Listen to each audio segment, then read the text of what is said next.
Boa noite a todos. Vamos começar aí a nossa primeira aula de matemática financeira. Como eu disse ontem para vocês, nossos encontros vai ser segunda, terça e quinta. Segunda e quinta, de 20 às 21, matemática. Ó, desculpas. Segunda e quinta, de 20 às 21, contabilidade. E na terça, às 19 às 20, matemática financeira. Então, hoje, na nossa primeira aula de matemática financeira, eu vou dar assim, alguns conceitos gerais que depois nós vamos começar a aprofundar nas aulas seguintes, né, através de exercício, né, porque matemática e contabilidade, em determinados momentos do conteúdo aqui, elas até se encontram. E a prática mesmo é fazendo exercício, porque às vezes assim, é muito conceito que a gente se perde, mas na hora de fazer exercício, aí começa a aparecer as dúvidas, realmente para poder a gente estar sanando essas dúvidas, tá? Bom, o nosso conceito básico aqui de matemática financeira, a gente vai ver um pouquinho da história da matemática financeira, o conceito, regra de sociedade, razão e proporção, juros, montante, descontos, entre outros que a gente vai estar estudando no decorrer da disciplina. Bom, vamos falar um pouquinho da história da matemática financeira, né? Porque se hoje a gente tem a nossa moeda, o real, mas nos séculos passados não era assim que funcionava, né? Então a base de troca era diferente. Então a história começou nas antigas civilizações, já utilizava matemática para atividades comerciais da época. Os sumérios realizavam empréstimos de sementes e o pagamento era feito com a parte da colheita, uma forma de pagamento de juros. Então, como é que era nessa época? Vamos voltar um pouquinho na história. Antes da Revolução Industrial, o homem vivia da caça, da pesca, mas lá na zona rural. E nessa época, o poder de troca não era o dinheiro, igual hoje, a gente fala dólar, real, cruzeiro. Quantas moedas nós tivemos aqui no Brasil? Então, assim, como é que eles faziam para poder fazer uma matemática, para poder cobrar juro, para poder fazer um empréstimo? Então, a base de troca era o que eles tinham. Então, no exemplo aqui, a colheita, né? Então, o que eu tinha, eu trocava com outra pessoa, mas em mercadoria, não é em espécie, como nós fazemos hoje, né? Você compra alguma coisa, você deixa o dinheiro, passa o cartão, e você leva a mercadoria, financia, faz à vista. Então, toda a transação econômica que nós utilizamos hoje, no passado, era tudo na base de troca, né? Então, cobrava-se juro. Então, essas coisas já vêm da antiguidade. Só que não era moeda em espécie como nós conhecemos hoje. Mas já existia essa economia de você comprar, vender, pagar, cobrar juro através de moeda de troca, que muitas das vezes eles utilizavam o plantio de colheita. Teve um momento da nossa história também que o próprio sal, hoje, que a gente fala o sal de cozinha, ele foi também moeda de troca, tá? Na época não existia outra moeda de troca, então eles faziam com o que tinha mesmo, a base na mercadoria, a natureza, o que fornecia ali, um pescado, tudo era base de troca para você adquirir, né? Porque se a gente voltar nessa época, como eu estou relatando, você tinha lá um pequeno lugarejo, um pequeno armazém, onde a base de troca era assim: eu pescava, ia lá no armazém do seu João e queria lá um pouco de arroz, um pouco de feijão. Então, como é que eu fazia para poder adquirir essa mercadoria? Então, eu usava dos recursos naturais para justamente o quê? Comprar o alimento para dentro de casa, como por exemplo.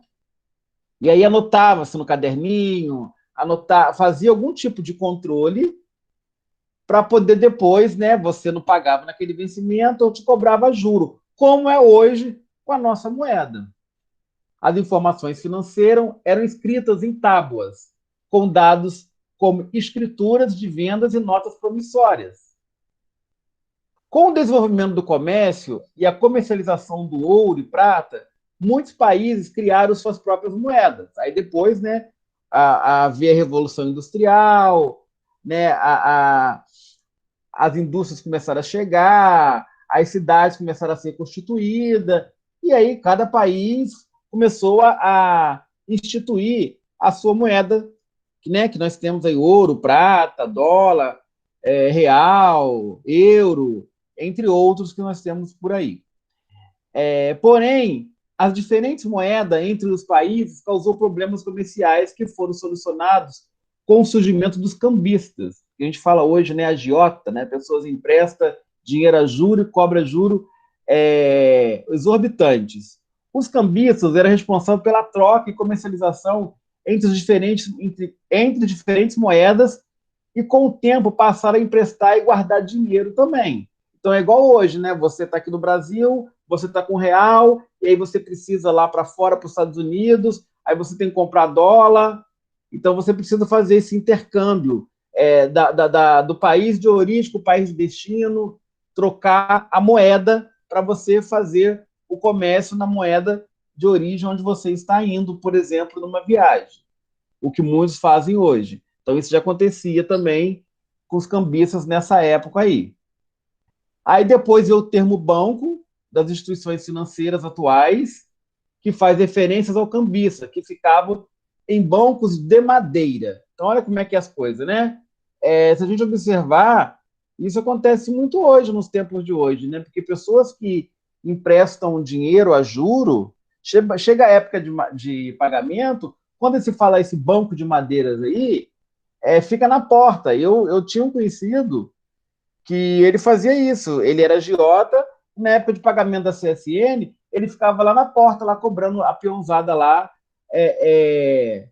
o dinheiro, né? Ou você vai pagar tudo, ou você vai pagar parcela daquele montante que você pegou comigo. Bom, e hoje nós temos os bancos também, né? Que muitas das vezes essa transação eles usam o nosso dinheiro. Então, como é que funciona no banco? Você chega no banco onde você é correntista, Itaú, Santander, Caixa Econômica, Bradesco, Banco do Brasil, entre outros aí, você chega lá e você quer fazer um empréstimo. O que o banco faz nessa troca aí? Ele observa quais são as contas que as pessoas estão depositando, que está entrando dinheiro, mas que o dinheiro não está saindo. Aí eu vou pegar o dinheiro dessa conta e empresto para você a juros e correções, porque eu fico o quê? Analisando aquelas contas que estão ali com a intenção de estar só entrando dinheiro e não está saindo. Então, eu pego o dinheiro dessa conta de um outro correntista e empresto para você a juro. E depois, assim, eu devolvo para ele, ele nem fica sabendo. Por isso, aí vocês começam a entender que, dependendo da quantia que você vai retirar, você tem que avisar. Por que você tem que avisar o banco? Porque se ele estiver usando o seu dinheiro, ele tem que colocar o dinheiro lá porque você falou, olha, eu preciso tirar 10 mil.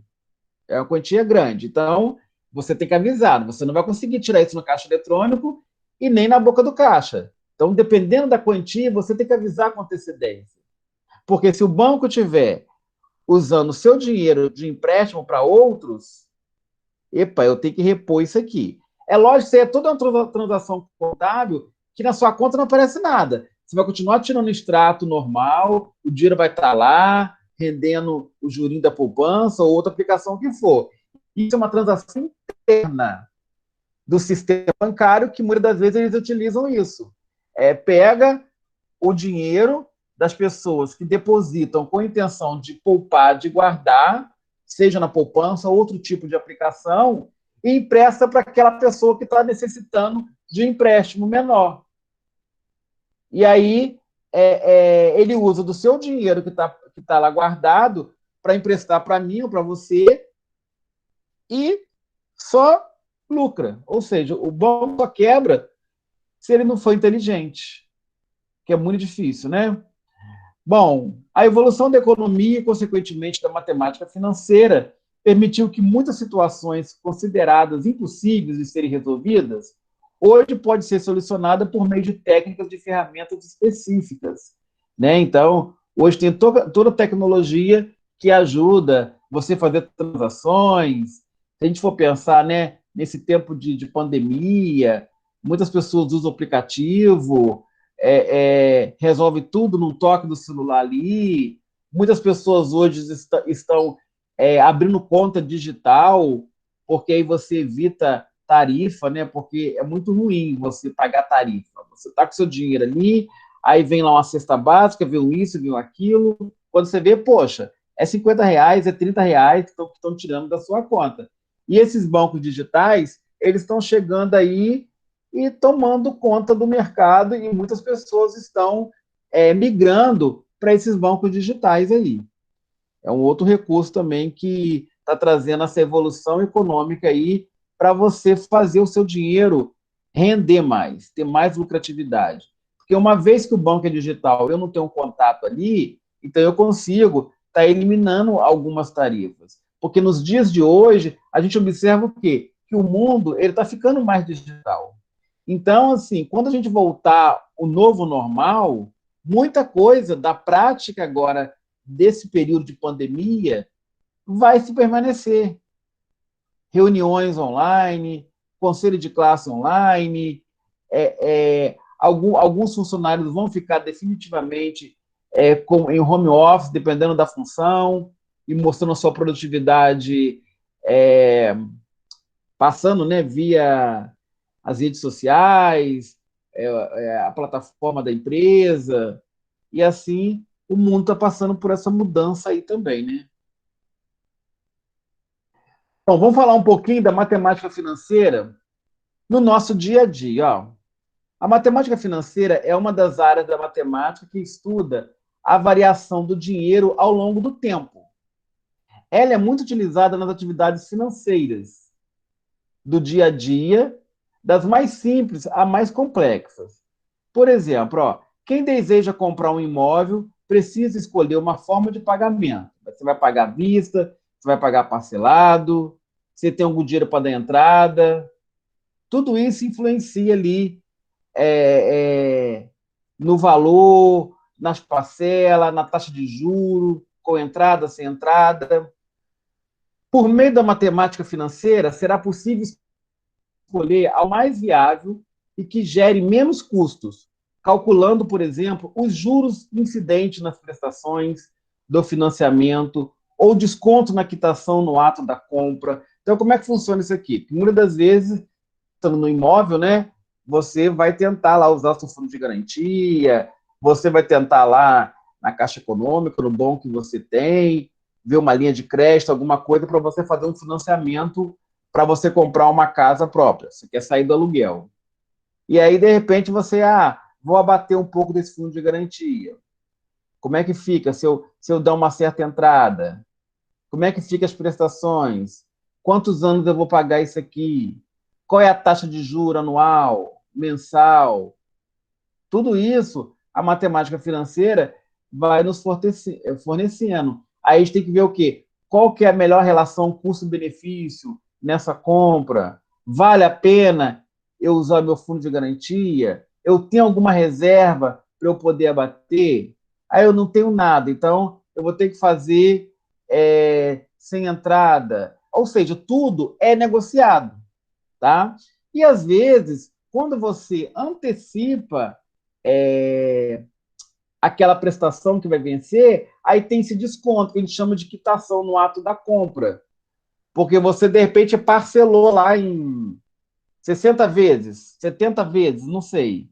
Às vezes, tem alguns descontos de quitação antecipada. Às vezes você consegue assim, né? Você paga uma atual e paga uma última, atual e paga uma penúltima. Aí aquelas últimas, às vezes, dá um pequeno desconto. Então, isso depende muito do mês que você esteja com a disponibilidade aí financeira de estar liquidando mais rápido, porque a grande maneira da gente adquirir os nossos bens é no financiamento, porque a gente não consegue, né, com o nosso dinheiro, com o nosso salário, tá comprando tudo à vista. Principalmente, né, quando se fala de carro, casa, apartamento, são bens caros que mesmo você, de repente, usando seu fundo de garantia, ou uma reserva, ou um fundo de investimento que você tem no banco, ainda assim você precisa fazer um parcelamento. É lógico que isso vai te ajudar, porque você está dando uma boa entrada, e aí a prestação ela vai ser suave, que vai caber no seu bolso. Então, tudo isso tem que estar analisando na hora de fazer uma compra, como, por exemplo, adquirir um imóvel. Dessa forma, a matemática financeira tem uma importância fundamental para a vida das pessoas. Então, gente, eu costumo dizer assim, né, que a matemática normal, algumas pessoas estudam por obrigação, porque está lá no fundamental, médio, você estuda lá é, triângulo, trigonometria, equação do primeiro grau, segundo grau, entre outros conteúdos da matemática. Mas você fica assim, meu Deus, eu vou aplicar isso quando na minha vida profissional? Exceto se você for ser um professor de matemática, for gostar da área das exatas, aí você vai aprofundar. Mas, do contrário, muita coisa fica ali só naquela obrigação. Já a matemática financeira, não. A matemática financeira, a gente tem que ter um conhecimento básico ali, que é para a sua vida, né? Então, se eu falo assim, por exemplo, ó, você tem um salário e tem 5 cartões de crédito, já está endividado. É o que acontece com muitas pessoas. Essa matemática financeira do nosso dia a dia, o juro do cartão de crédito. Quantas pessoas que não conseguem pagar a fatura inteira, aí fica pagando o mínimo, mínimo, mínimo, mínimo, aí depois liga lá para a central do cartão, aí faz um refinanciamento daquela dívida, aí o seu cartão fica bloqueado, aí depois, dependendo da situação, o seu limite cai, porque ele analisou o quê? Bom, eu dei um limite para essa pessoa. Ela está gastando mais do que tem e não está conseguindo saldar. Aí agora ela veio, fez um parcelamento no cartão. Ok, beleza. Só que depois eu vou abaixar a margem de limite dela. Isso é uma prática que acontece muito. Por quê? Porque quando a gente vai fazer um empréstimo, primeiro a gente vê, né, qual o salário, qual é a condição que a pessoa tem para poder liquidar isso no futuro. Então, o cartão de crédito também ele usa dessa modalidade. Então, eu costumo sempre falar com os alunos, tem que tomar muito cuidado, porque hoje em dia, toda loja está te oferecendo um cartão de crédito. E é muito gostoso na hora, né, que você está ali, olha, recebi um cartão aqui, limite de R$ 800, esse outro aqui já me deu R$ 1.000. E aí, às vezes, você recebe um salário mínimo. Como é que você vai administrar esses cartões? Porque é muito bom na hora que passa, né? Passou, foi aprovada a compra, só que a boleta, gente, ela chega para todo mundo. Então, assim, a gente, como bom administrador, tem que tomar esse cuidado de saber administrar nossas finanças. Porque quantas pessoas estão endividadas? Principalmente nesse ano de pandemia, que muitas pessoas ficaram desempregadas, algumas pessoas estão vivendo só do auxílio emergencial, que o preço de 600 vai cair para 300, o de 1.200 vai cair para 600. E aí, como é que essa pessoa sobrevive? O arroz, feijão, tudo pela hora da morte. Porque o seu salário é congelado. O seu salário permanece o mesmo, mas as coisas só vão aumentando. E como vencer isso? Então, por isso que a gente precisa o quê? Ter um planejamento, ter um controle financeiro para a gente conseguir estar vencendo esses obstáculos aí que vão aparecer. Ó, outros exemplos de matemática no nosso dia a dia. Ó. A matemática financeira foi muito importante para o processo de desenvolvimento da economia. Atualmente, ela é utilizada tanto por empresas como pessoas nas mais diversas situações. Quem deseja comprar uma casa de praia e possui dinheiro na poupança, precisa optar por pagar à vista ou financiado. Essa escolha será feita com base no que foi mais vantajoso para o comprador, com a menor taxa de juro esse cálculo é possível por meio de matemática financeira. Então, quando eu falo para vocês aqui menor taxa de juros, gente, é preciso fazer uma pesquisa de mercado. Assim como você vai comprar um produto, você não faz cotação de preço? O que é isso? Você vai em 3 lojas que vende aquele mesmo produto e vê. Você vai encontrar diferença. Olha, a loja A, a loja B, a loja C. Aqui tem diferença gritante de um preço para outro. Ainda bem que eu fiz a pesquisa. Porque se eu comprasse na primeira, eu ia me arrepender, porque eu paguei mais caro. A taxa de juros é a mesma coisa. Varia de banco para banco. Então, você precisa ter esse conhecimento. Bom, eu tenho conta no banco tal. Qual que é a taxa de juros? E do outro banco?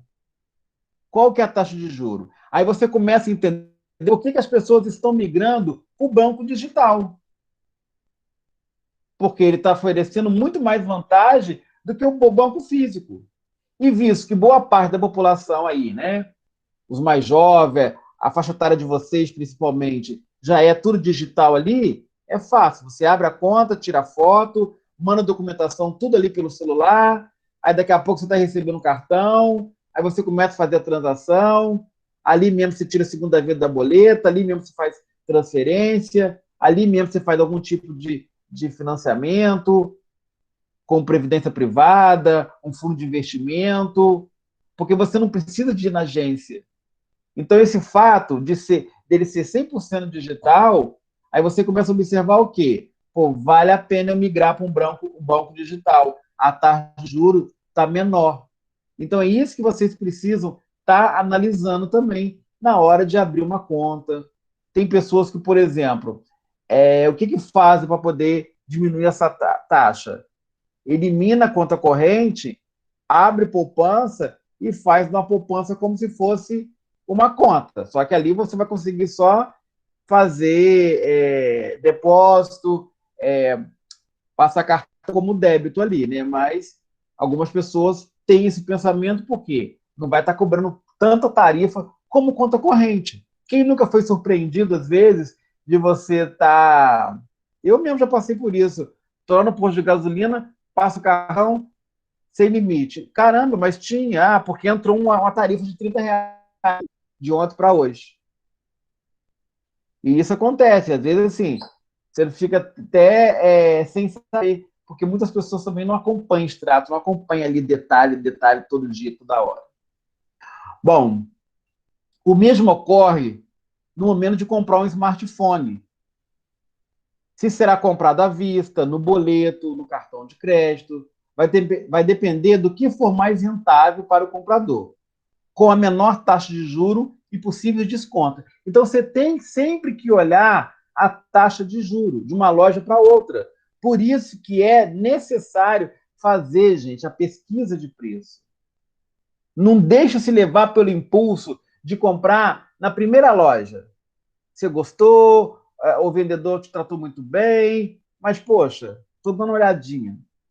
Você cobra o preço? Tem que negociar, você tem que ser um bom articulador ali na hora de você comprar o seu produto. Você cobra o preço? Você tem que me dar desconto? Se eu comprar à vista? Sabe? Não tem que ter medo de fazer essas barganhas, porque o vendedor ele usa dessas artimanhas para poder convencer você, comprador, a adquirir. Principalmente quando você fala, não, hoje só vim pagar, hoje estou dando só uma olhadinha. E às vezes ele consegue transformar aquela olhadinha em venda. E você também tem que saber negociar na hora da compra. A taxa de juro, o desconto. Ó, já no caso das empresas, a matemática financeira também é de extrema importância. Transações financeiras, recursos mais viáveis, lucro mensal, balanço, controle de folha de pagamento, todos esses itens fundamentais para a saúde financeira de uma organização dependem de alguma forma da matemática financeira. Nesse sentido, compreender os cálculos básicos de matemática e sua aplicabilidade pode facilitar a vida financeira de muitos aspectos, desde ações simples, como comprar um bem ou avaliar o lucro de uma empresa. Então, a gente precisa ter essas noções aí. E depois, né, quem foi gostando, vai aprofundando. Vamos ver agora alguns conceitos de matemáticas que que nós vamos estar estudando através de exercício. Não hoje, porque hoje é só uma visão geral do que nós vamos estudar. Alguns conceitos básicos de matemática financeira são fundamentais para a compreensão da sua importância no cotidiano das pessoas. Por exemplo, juro é a remuneração que o cobrador ganha por ter concedido um empréstimo. Então, vamos pegar o exemplo do banco. Você foi no banco e aí você fez o empréstimo. Ele vai te cobrar juro, que é a remuneração dele. Então, você pediu lá um montante. Eu estou precisando aí de 10 mil, estou precisando aí de 5 mil. Aí ele vai te dar esses 5 mil, esses 10 mil. Só que vai ter uma taxa lá de juro anual que você vai pagando parcelada ali nas prestações. E quando você multiplica aquilo, você vê que aquele 10 mil, 5 mil dobrou o preço.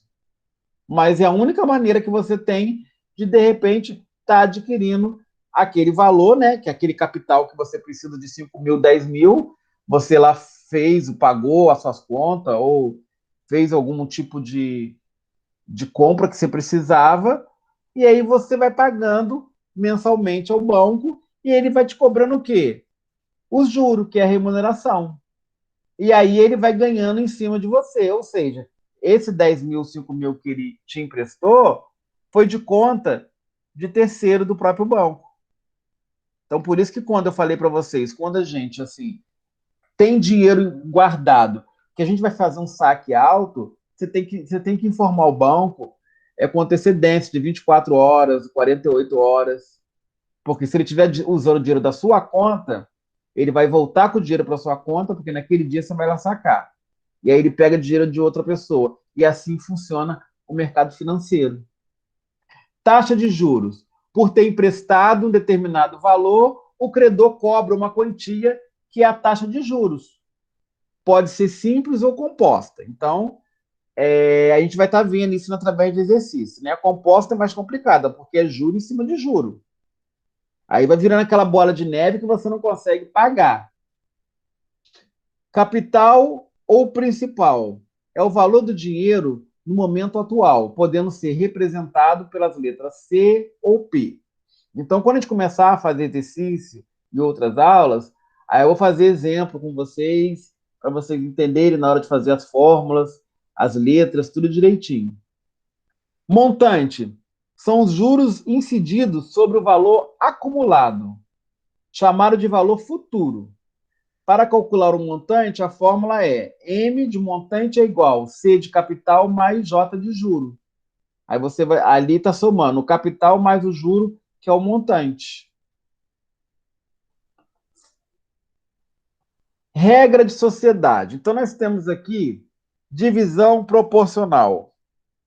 A divisão proporcional é muito usada em situações relacionadas à matemática financeira, contabilidade, administração, na divisão de lucros e prejuízos proporcionais aos valores investidos pelos sócios de uma determinada empresa, por grupos de investidores em bancos de ações e contas bancárias. Então, como é que funciona aqui? Eu te dei aqui 4 exemplos que na próxima aula a gente já vai começar a entrar no primeiro conceito de matemática na regra de sociedade.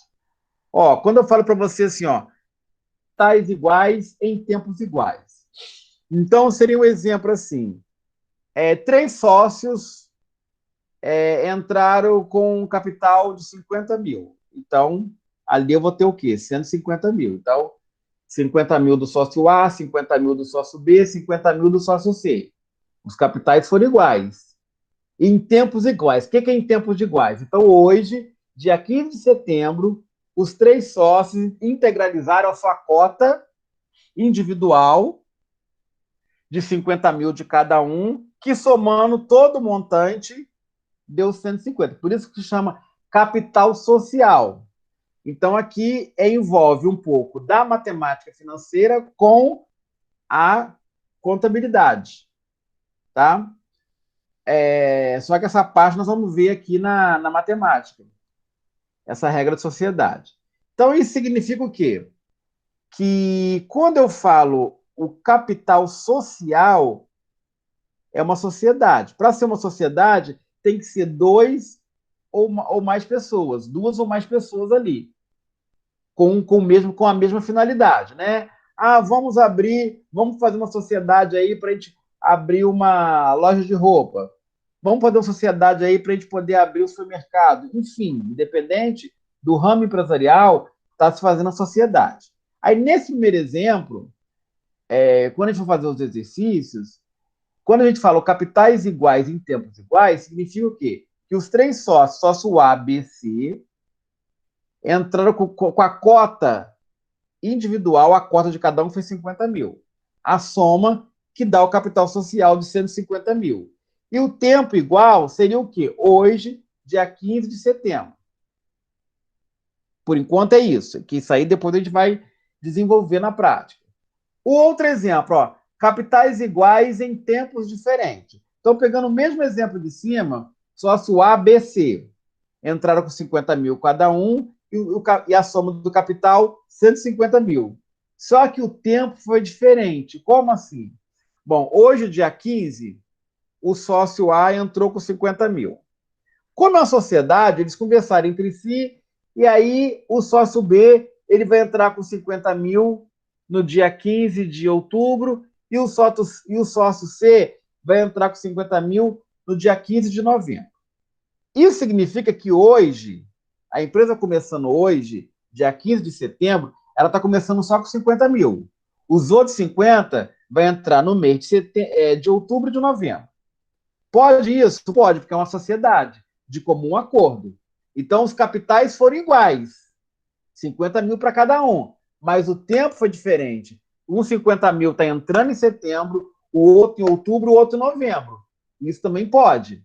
É lógico que na hora de fazer a regra da sociedade, o lucro ou prejuízo vai ser diferente, porque eu não posso pegar lá, chegou lá 31 de dezembro, fechamos o balanço. E aí, qual foi o lucro? Eu vou dividir por 3 igualmente? Não. Por que não? Porque teve diferença de tempo aí, ó. Quem entrou em setembro, eu vou contabilizar de setembro a dezembro, então ele vai ter um lucro maior.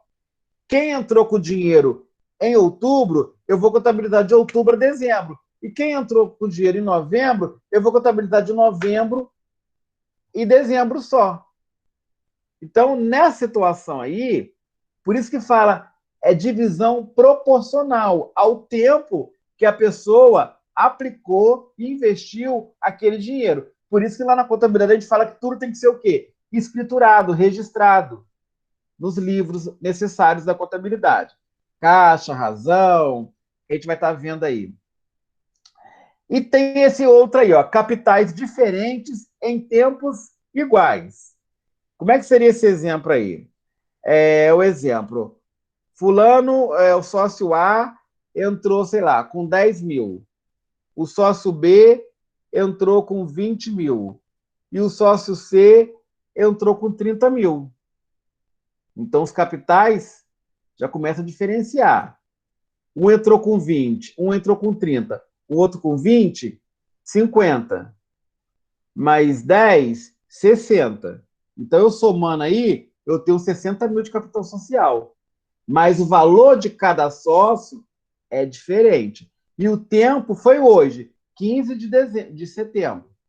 Só que na hora de eu apurar a divisão proporcional do lucro ou prejuízo, eu também não posso dividir em partes iguais. Por quê? Quem entrou com capital maior, que for o 30 mil, ele vai ter um lucro maior. E o que entrou com 20 mil, com 10 mil, vai ter um lucro menor. É o mesmo exemplo se for no prejuízo. Porque, como eu disse para vocês ontem, nem sempre eu fecho a empresa no azul, no positivo. Ela pode ter um saldo negativo. E aí eu uso a regra de sociedade para poder fazer essa divisão proporcional. E tem outro exemplo aí também, ó. Capitais diferentes em tempos diferentes. Então seria aquele exemplo lá de cima, só que aí, pegando o mesmo exemplo, né? Um entrou com 10 mil, o outro com 20 mil, o outro com 30 mil. Só que aí, em meses diferentes. Um entrou em setembro, outubro, novembro, e aí faz. Então, gente, na verdade, isso aí, nossa, professor, complicação na minha cabeça, hoje está sendo só assim, um paliativo, né? Uma apresentação do conteúdo. Mas as dúvidas vão começar a surgir através do exercício. Que na próxima aula, na próxima semana, a gente vai começar usando aí regra de sociedade. Por isso eu coloquei aí, ó, veremos na prática, na próxima aula, a regra de sociedade de divisão proporcional. Porque quando vocês aprendem a fazer isso, quer ver um exemplo que essa regra de sociedade ela pode ser usada na nossa vida comum? Muitos de vocês, às vezes, participam de confraternizações. Né? Agora não está dando muito por causa da pandemia. Mas quer ver um exemplo? Ah, vamos fazer uma confraternização da turma, vai todo mundo para um barzinho ali no Jardim Amália mesmo. Aí você começa lá, né? Alguns bebem cerveja, outros não, outros só ficam no refrigerante, dependendo da porção, come, outro não come. Só que na prática, a gente não faz essa divisão proporcional. E aí, olha os tempos diferentes. Alguns estão desde 7 horas lá no barzinho. O outro chegou 8. O outro chegou a 9. Aí na hora que chegar a conta, o que a gente faz? Nós somos quanto? 10. O garçom chegou com a conta, o valor está aqui. Divide por 10. É mais fácil. Só que aí, nessa divisão por 10, o cara que chegou lá 9 horas da noite, ele consumiu menos. E ele está pagando a mesma divisão que você, que estava lá de 7 da noite às 9, às 10, às 11. E isso é uma prática que a gente faz, né? Na nossa casa, saindo entre amigos, na divisão da conta do bar, do restaurante, aquela mesa enorme ali. Bom, vamos fazer o rateio. Isso, quer dizer, isso não é regra proporcional, porque você está pegando, considerando que a primeira opção ali, capitais iguais em tempos iguais. É como que todo mundo chegou no mesmo tempo, na mesma hora. E consumiu igual. Ainda que todo mundo tivesse chegado junto, mas, pô, eu estou pagando a cerveja, mas eu não bebi cerveja, porque aqui na conta o garçom colocou tudo, né? Cerveja, tequila, vodka, etc, etc. E todo o consumo está ali naquela conta. Na hora de fechar a conta, todo o consumo está ali. E agora, como é que eu faço para poder fazer essa regra? Ali na prática ninguém faz. Né? Você vai no mais comum. O que é o mais comum? Nós somos quanto? Divide aí e morreu o assunto. Só que quando a gente fala regra de sociedade, nas empresas, a gente não pode fazer isso. Por quê? Porque ali a gente está falando de capital, de dinheiro grande. Né? É diferente de uma conta ali que, sei lá, que dá um valor bem inferior a um capital de uma sociedade, que é mais simples a gente fazer essa divisão igualmente. Você pega lá, divide pelo quantitativo de pessoas, cada um paga, aí o garçom vem com a maquininha, cada um paga lá a sua parte no cartão, no dinheiro, pronto. Liquidou a conta, vai todo mundo embora para casa, feliz da vida. Que foi uma confraternização. Mas essa regra de sociedade que a gente vai ver, né, aqui no nosso conteúdo, voltado para uma empresa, daria para poder aplicar. Dá um pouco mais de trabalho, né? Porque muitas pessoas não gostam muito de matemática, mas daria para você fazer ali um pouco de justiça, ou pelo menos assim, né? Ah, não dá para fazer a conta exata, mas vamos tirar aqui, fulano, você não vai pagar bebida porque você não bebe. Tentar ser pelo menos assim, um pouco justo. Fulano, você vai pagar um pouco menos porque você chegou agora no final, na hora do amém. Você tomou um copo, ou você nem paga. Não sei. É uma prática que acaba muitas pessoas não fazendo, mas muita coisa que a gente aprende para você utilizar nas empresas, como esse exemplo que a gente vai começar a ver na próxima aula, dá também para você trazer para a sua vida pessoal e está conseguindo fazer muita coisa ali. Então, o grande interessante que eu falo assim, né? A diferença da informação e conhecimento. A gente recebe muita informação quando a gente está fazendo um curso técnico, curso profissionalizante. Agora, daquilo que eu estou aprendendo, além de ser voltado para a empresa, o que eu posso agregar, o que eu posso trazer para a minha vida pessoal? Aí aquilo vira um conhecimento que você não esquece, sabe? Então, por exemplo, eu sou administrador formado e, assim, muita coisa que eu dou aula para vocês, eu trago para minha vida pessoal. A contabilidade, a matemática financeira. Porque à noite eu trabalho com contabilidade e matemática financeira, mas de manhã eu trabalho com outras disciplinas, por exemplo, que acho que é a disciplina do Alstro à noite, gestão empresarial 1, 2. Eu trabalhei com marketing também. Ou seja, porque dentro da administração você tem um leque de opções para trabalhar como professor dando aula ou até nas grandes empresas trabalhando ali, né? Especializando numa dessas áreas. E muita coisa que eu aplico na minha vida profissional, seja numa empresa, seja numa escola, bom, isso aqui que eu tô lecionando, dá para mim poder trazer para minha vida pessoal. E dá certo. Você vai adaptando ali, vai dando muito certo. Bom, gente, assim, hoje foi mais assim um bate-papo introdutório sobre conceitos que nós vamos estar vendo na matemática financeira. Isso tudo que eu conversei com vocês tem que ser através de prática, porque matemática é exata, então não dá para ficar só na teoria, porque geralmente uma aula introdutória a gente assim conta um pouco da história da matemática, alguns conceitos que a gente vai estar utilizando na matemática financeira, né?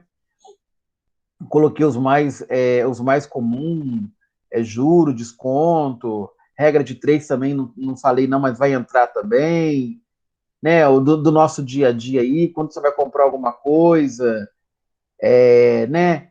Quem não gosta, desconto, liquidação, promoção, ou seja, isso aí é matemática financeira. Como é que eu faço para dar um desconto na mercadoria e cobrar juro? Aí depois tem o preço de custo, quanto me custou para eu poder estar revendendo, quanto que eu posso estar colocando de juro, é juro ao dia, ao mês.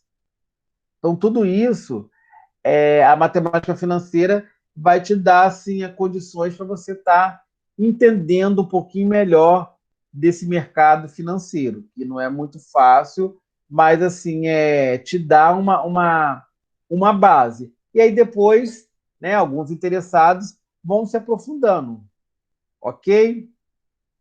Então, para hoje, era essa apresentação, né, que eu tinha para fazer para vocês. Agradeço aí a participação de todos. Agora eu vou estar fazendo chamada e vou estar ouvindo vocês aqui no chat, ver se vocês colocarem alguma pergunta, alguma coisa. Deixa eu ver aqui. Bom, não tem, mas assim, vocês podem também tá perguntando, tá, gente? Porque assim, a gente fica ali falando, falando, falando, falando. E é ruim, né? Porque ainda mais eu adoro falar, adoro ter o contato com meus alunos, não estão podendo nesse período agora. Aí esses 10 minutinhos finais, a gente deixa para fazer a chamada e tá fazendo uma conversa. Quem quiser, de repente, estar relatando algum exemplo, alguma coisa, né? Ah, professor, como é que eu faço? Eu estou endividado, como é que eu faço para poder sair do vermelho? Ou seja, a primeira dica que eu dou, né? Não sei se alguém está na situação aí, tira os cartões da carteira. Por quê? Porque a gente vai muito pelo impulso, né? No sentido assim, você não vai comprar, mas você acaba que o vendedor consegue te convencer quando você vê que você passou o cartão, pronto, adquiriu mais uma conta. Que a gente precisa entender que nós temos as nossas despesas fixas, que todo mês tem, e aquelas variáveis. Então, essas variáveis que a gente tem que diminuir, principalmente nesse período de pandemia, que a situação não tá fácil para ninguém, muitas pessoas desempregadas, buscando uma recolocação no mercado de trabalho. as coisas aumentando e o seu dinheiro ali congelado do mesmo jeito. Então, vocês precisam estar buscando alternativa para vencer essa crise. Antes de vocês saírem, peraí, porque vocês têm outra aula hoje, né? Deixa eu fazer a chamada aqui, que eu fico falando igual um papagaio. Bom, nós estamos com 14 pessoas. Deixa eu olhar aqui que é mais fácil. Ó. Ana Beatriz está aí, né? Tô. Que aí eu estou olhando aqui também pelo chat. Ó. Karina. Presente. Depois Carla. Presente. Gabriel Gonçalves. Cadê Gabriel? Presente, Ah, tá aí, presente. Gabriel Gonçalves. Isabela. Presente. Isadora. Presente. Ítalo. Presente. Lara. Presente. Depois da Lara tem aqui Mariana. Presente. Tem duas Maiara. Maiara Martins. Presente. E o quê? Maiara Martins. É a mesma Maiara, professor. É porque meu Não, computador tá. não tem. Você deve estar pelo fone, celular aí eu entrei pelo celular. Não, tranquilo. Suelen. Presente. Suelen. Tamires. Presente. E Wanderson. É o Anderson, professor. Presente. Anderson. Desculpa, Anderson. Isso. Bom, gente, olha só, eu agradeço a presença de vocês, espero que continue assim, estou gostando, assim, a turma está participando, porque às vezes tem aula que você fica ali, sabe? Eu e mais dois alunos. É ruim, né? Porque, como eu disse para vocês, não é a mesma coisa assim de você estar vendo a aula gravada depois, o professor vai disponibilizar. Mas principalmente nas minhas matérias, vai ter momentos que vocês vão ter que perguntar, porque as dúvidas vão começar a surgir. Por enquanto, nós estamos assim só nos conceitos, mas na próxima aula a gente já vai começar a estar introduzindo alguns exemplos de exercício. Aí eu vou dar uma pausa, gente, estão entendendo? Podemos já começar a fazer alguns exercícios, entendeu? Então não tenham vergonha de perguntar, porque vocês só têm a ganhar, né? No aprendizado, perguntando, tirando a dúvida com os professores. No mais, eu abro agora esse finalzinho para pergunta, alguém quer fazer alguma pergunta, porque assim, vocês têm uma aula daqui a pouco, né? Acho que é de direito, não sei. É isso mesmo. Ok? Nenhuma pergunta, não? Não, professor, valeu. Não, tranquilo então. Então vamos finalizar a aula por aqui e na quinta-feira a gente retorna com contabilidade, ok? Um abraço a Ok. todos. Deixa eu interromper aqui a gravação e depois eu disponibilizo lá na plataforma, tá bom?